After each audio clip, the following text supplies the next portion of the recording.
തെറ്റുപറ്റിപ്പോയത് തൃശ്ശൂരിനൊന്നുമല്ല.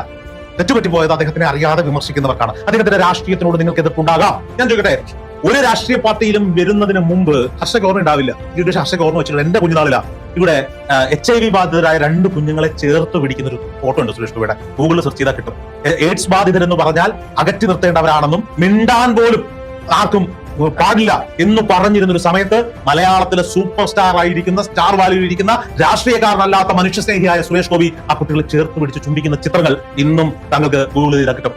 ആ മനുഷ്യൻ രാഷ്ട്രീയക്കാരനല്ലെന്ന്. അദ്ദേഹം ഉണ്ടാക്കുന്ന പൈസ എന്ന് പറയുന്നത് അദ്ദേഹത്തിന്റെ കുടുംബത്തിനും അദ്ദേഹത്തിനും അനുഭവിക്കാൻ യോഗമുള്ള പണമാണ്. അതെടുത്ത് മറ്റുള്ളവർക്ക് കൊടുക്കേണ്ട ആവശ്യമൊന്നുമില്ല. ഇന്ന് എത്ര രാഷ്ട്രീയക്കാർ, കോടികളുടെ ആസ്തിയുള്ള രാഷ്ട്രീയക്കാർ ഈ പണിക്ക് നിൽക്കും? എത്ര സിനിമക്കാർ നിൽക്കും? ഇപ്പൊ ഒരു വാർത്ത കാണുമ്പോൾ തന്നെ സാമൂഹ്യ ബോധമുള്ള ഒരു മനുഷ്യനെ പോലെ ഉണർന്നുകൊണ്ട് സുരേഷ് ഗോപി റിപ്പോർട്ടർ TVയിലേക്ക് വിളിക്കുകയാണ്. അവർക്ക് എത്ര രൂപയാണോ ആവശ്യം ആ പണം ഞാൻ നൽകിക്കൊള്ളാം, ബാങ്ക് അധികൃതരെ വിളിച്ച് അവർക്ക് വീട് തുറന്നു കൊടുക്കൂ എന്ന് പറയുന്ന അവസ്ഥയിലേക്ക് എത്തുന്നു. ആ സുരേഷ് ഗോപി എന്ന് പറയുന്ന മനുഷ്യന്റെ വലിയ മനസ്സിനെയാണ് നമ്മൾ കണ്ടത്. അയാളെ നമ്മൾ എന്തുമാത്രം വിമർശിച്ചിട്ടുണ്ട്.